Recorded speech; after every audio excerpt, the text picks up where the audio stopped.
Let's look at how I modeled this simple character in Blender. This video is sponsored by Skillshare. Don't forget to check out my free material pack with over 20 free materials. Today we're going to be looking at how to model this simple little character in Blender. We're going to go through the entire modeling process. However, I will fast forward through some of the tedious parts and explain what I did there. So this is great if you're already familiar with Blender. If this is your first time opening Blender, maybe not the best tutorial for you. This simple reference sketch that I created, and I'll put a link to that below in case you want to use the same sketch.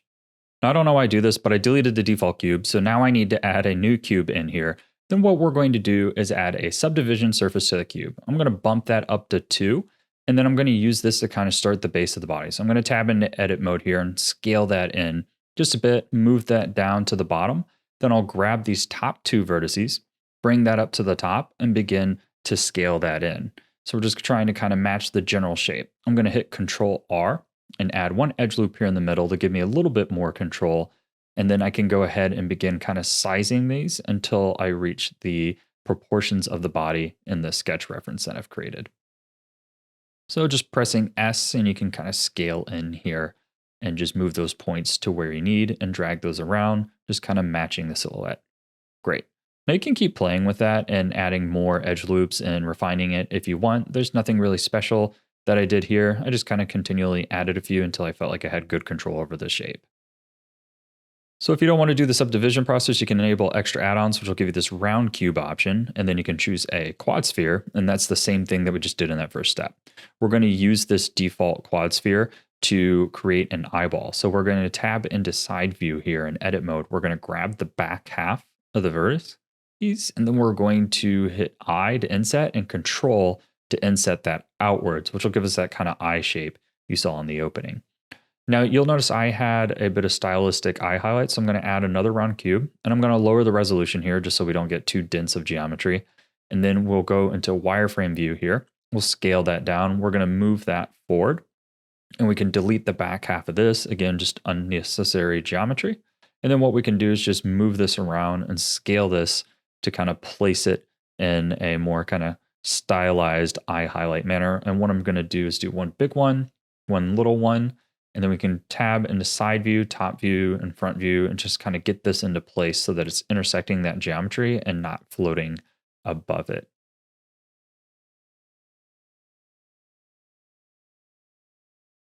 Now we can take that eye, we're just going to move it down and kind of scale it into place here until I'm happy with the size of it. Then I'm going to move that back in the Y axis to kind of give it a bit more depth there and put it behind the mouth. Now for this next part, we're going to work on the arms and legs.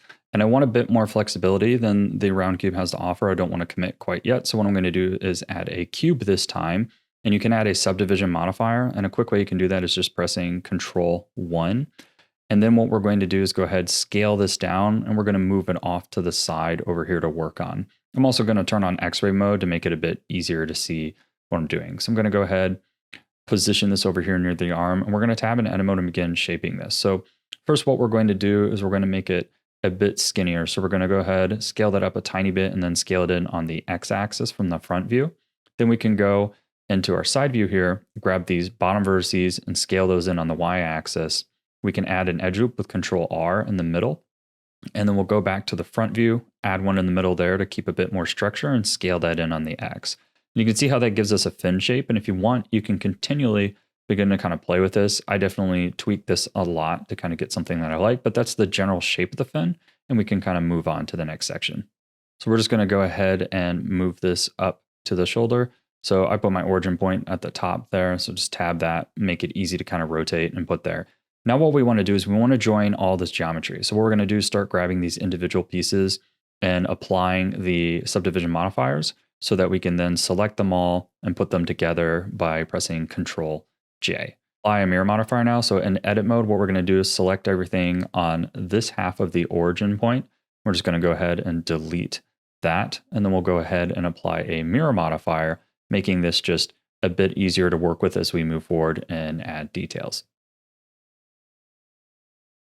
For this next part, we're going to add a leg. So we're going to add another cube, press Control 2 to put the subdivision modifier on that. We're going to scale that down, move that in the spot. And then what we can do is just tab into edit mode here And what we'll do is grab the bottom two vertices and we're going to drag that down to the bottom and scale those in a bit. And that'll give it that kind of teardrop shape. And then if you want, you can continually add some edge loops and other things and kind of play with the shape until you have something you're happy with. Now what you can do is tap out on object mode, grab that object, grab your body, hit Control J, and then that'll automatically apply the mirror mode to it.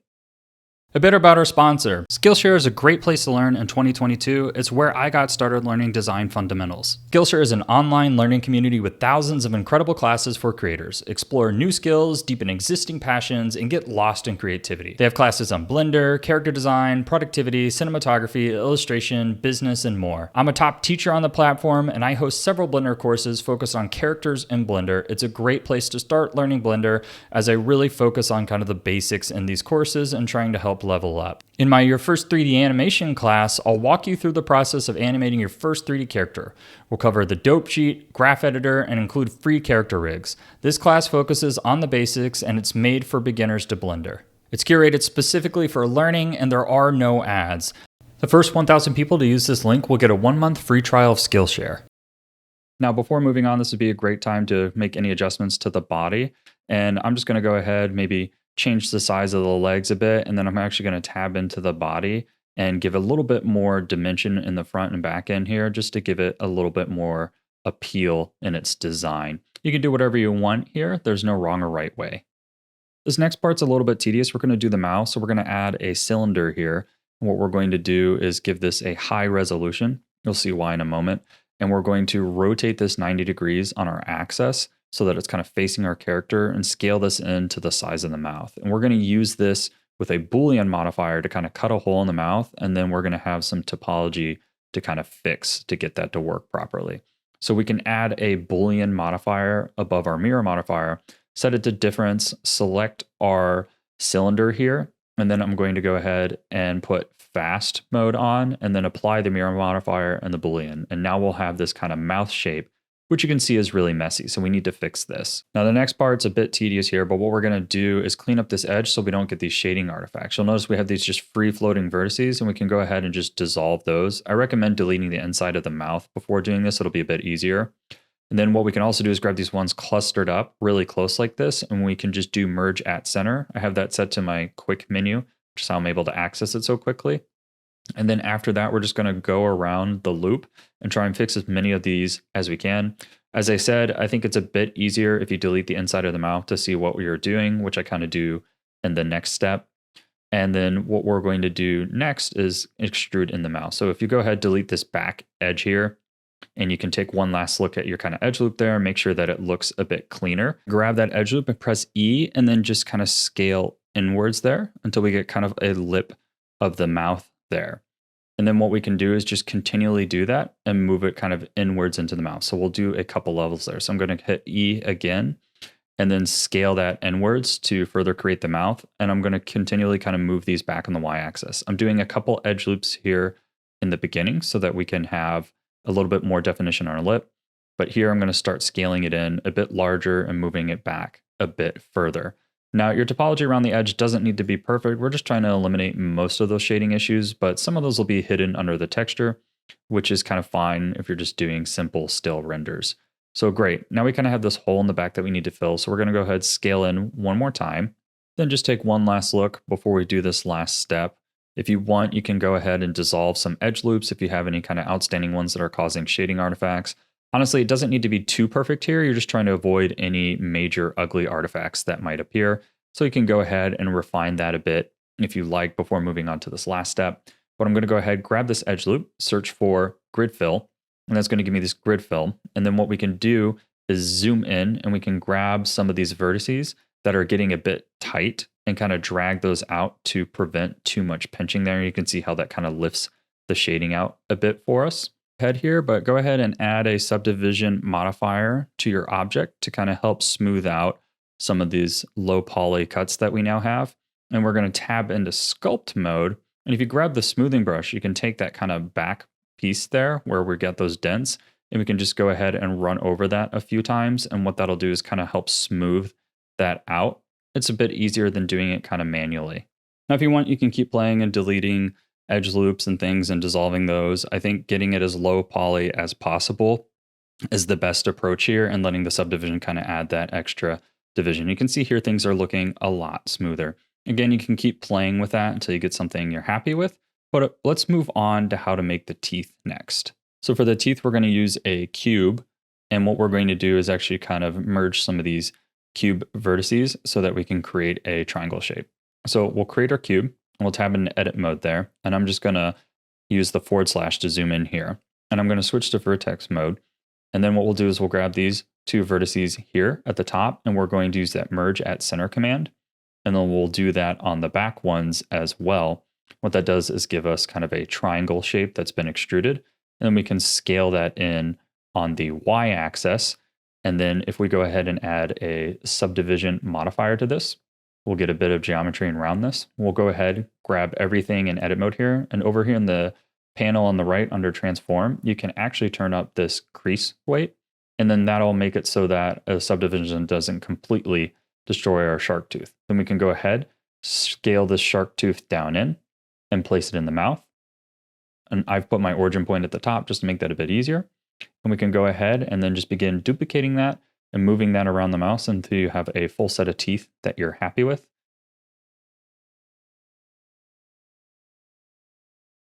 Great, I'm happy with how that looks.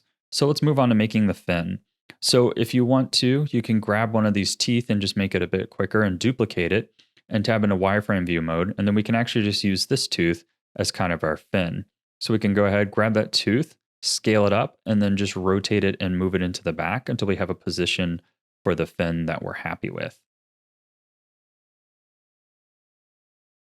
Duplicate your object and tab into edit mode. We're going to do a kind of fun and simple method to make the clothes. So we're going to start deleting pieces here that we don't want clothes on. For example, the teeth and the eyes. I'm just pressing L over individual objects, and that'll select the whole object in edit mode. We can go ahead and delete those, and then just begin making cuts where you want your clothing lines to appear. So I'm going to start with the body here, and I'm going to switch to edge loop and select this edge loop there. I did that by clicking Alt, and then you can press V and that'll create a cut there. And then we can go ahead, press L over that top half and delete all the vertices. And you can see now we kind of have this little body shape for where our suit will be. So what we can do now is add a solidify modifier to this. And we can adjust the offset so that it's 0, and then play with the thickness until we have kind of a size of the suit that we're happy with. And that's a really simple way to add clothes. Then you can tab into edit mode with that solidify modifier active, and you can just go ahead and play with the clothing shape until you get a shape you are happy with. Now I'm showing you how to do it here with the suit, but I'm just going to go ahead and skip ahead because the arms are the same exact method. Clothing's done on the body. Let's go ahead and add these little folds up here for the suit around the neck. We're going to add a plane and rotate that 90 degrees to face us and scale that in a bit. And then what we can do is add a solidify modifier yet again. And I also added a subdivision surface to give me some extra geometry to play with. You can do that if you want.